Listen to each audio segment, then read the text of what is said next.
Arestado ang isang lalaki sa Quezon City matapos paghahampasin ng badminton racket ang kanyang stepson.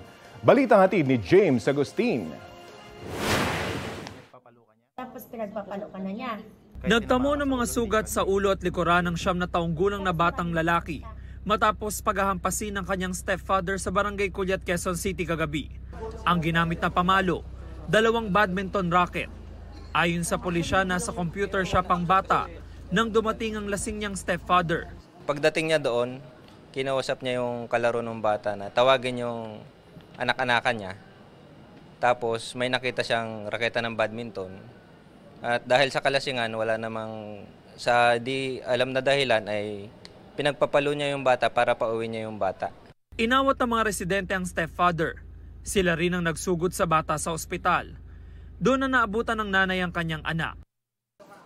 Inaresto ng pulisya ang 29 na taong gulang na stepfather.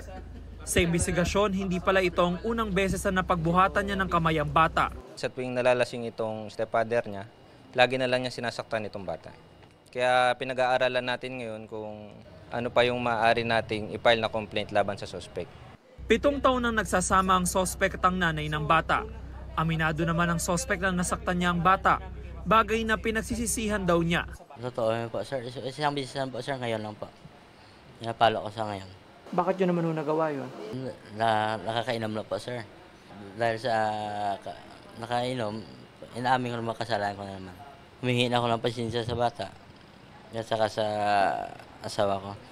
Maharap ang suspect sa reklamong paglabag sa Republic Act 7610 o Special Protection of Children Against Abuse, Exploitation, and Discrimination Act. James Agustin, nagbabalita para sa GMA Integrated News.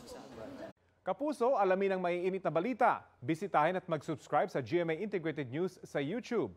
Sa mga kapuso abroad, samahan nyo kami sa GMA Pinoy TV at sa www.gmanews.tv.